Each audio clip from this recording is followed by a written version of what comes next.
Hi again. You know, we hear a lot about the evils of corporate greed, and every day we hear about new corporate low behavior in the media. But in the new workplace, there's actually been an increased sense of social responsibility. I wanted to find out what it takes to be a good corporate citizen, so we took off for Boston to visit City Year's Servapalooza, sponsored by Timberland. Timberland is a hip outdoor apparel company, and Servapalooza is just one of the ways they give back to the community. Actually, during Servapalooza, Timberland sponsors 13 different projects, and over 1,700 of their employees participate. Let's have a look. Any words about today?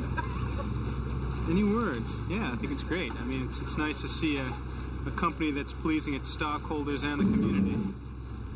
So it's a good thing. Maybe this is the new economic paradigm of the 21st century. Okay, you ready, Nance?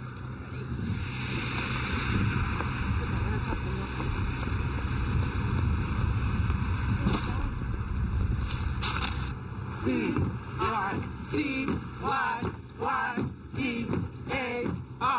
City Year. Oh, yeah! This is Timberland weather.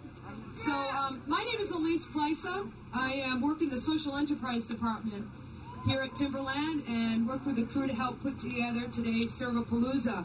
I am here along with Jeff Swartz to welcome you to this day. And I want to position it a little bit before we get going.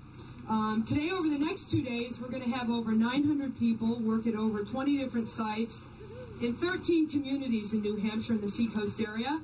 And today, as a team, we'll all be building playgrounds, refurbishing schools, and opening summer camps. The focus of this year is on schools and agencies that serve children and youth. Many of these projects were prospected by Timberland people, many of which serve on a committee at the company called PIES, which stands for Partners in Education and Service. The key to the execution of today's and tomorrow's Servapalooza event is definitely the work of the project coordinators. They are your experts on site, so go to them, be nice to them, be patient, and they will help you get through the day. And then we have a bunch of students. Where are you from the Northampton School?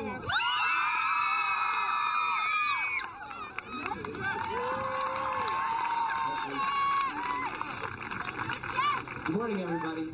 How many people are doing service or Servapalooza for the very first time today? Thank you very much. That's good. I was at dinner at the White House recently with a group of young people who are committed to the notion of social justice. Alan Casey from City Air and I were there, and we were talking to the president about the revolution in social justice, the need to create a mighty movement across the country.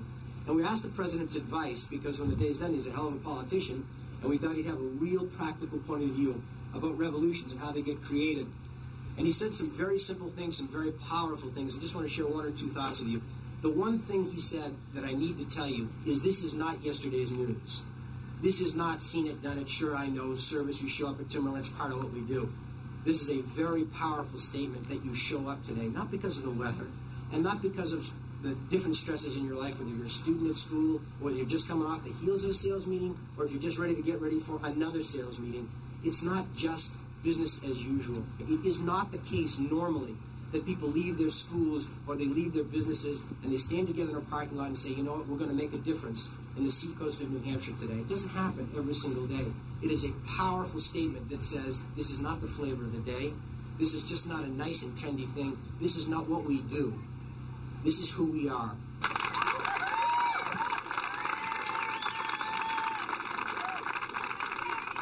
You guys excited about today? Oh, yeah. Absolutely. Yeah, thrilled to be here. Yeah, hopefully we'll get some sunshine. Timberland people are getting on their bus. They know where that is. It's right there. And we're going to drive over together, and we're going to get oriented when we get there. Okay? All organizations are obliged to make decisions and take actions that benefit the welfare and interests of society. In the new workplace, organizations just have to recognize the interests of all stakeholders. Now, it may seem strange, but the old model of workers, customers, and shareholders is obsolete. In many cases, people who neither use a company's product nor work to produce it still have a keen interest in the way business is conducted. And all organizations benefit when goodwill is created. Still, there are many different ways to be a good corporate citizen. At Timberland, practical projects take center stage. Let's take a look as their volunteers work to update a children's camp.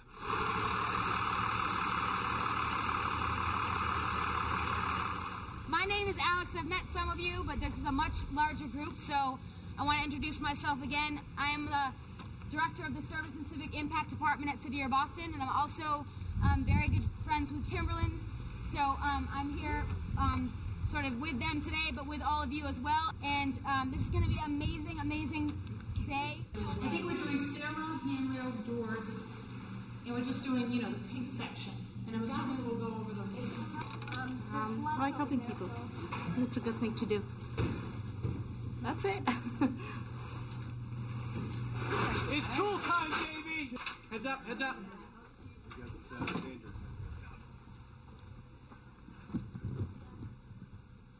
What are you guys doing? Moving lumber. Yeah, we're trying to figure out if we're going to load the truck up and bring all the lumber over that way instead of carrying it over, so we can cut it and build the docks. What we're doing here is replacing a very old cedar split rail fence that was rotting. Kids were sitting on it and falling off, which wasn't a good thing. So we're replacing it all with nice new pressure treated lumber. They have camp coordinators in here. They have 100 kids on this beach. We don't want them going in the lake when they're not being supervised, so the fence keeps the kids out and keeps them safe. This discretionary responsibility must be part of an organization's goals and plans. And as such, there have to be mechanisms for encouraging participation and evaluating corporate social performance. Now, in Timberland's case, employees are given 40 hours paid time off for community service, and the company measures its successes in awards. Instead of blowing part of the yearly budget on rock climbing or paintball contests, team building and community service are linked. At Timberland, instead of going on an obstacle course, employees build them. I'm having a great time. It's beautiful out here. It's a fabulous camp. I wish I could be one of the 900 YMCAers this summer. That's right.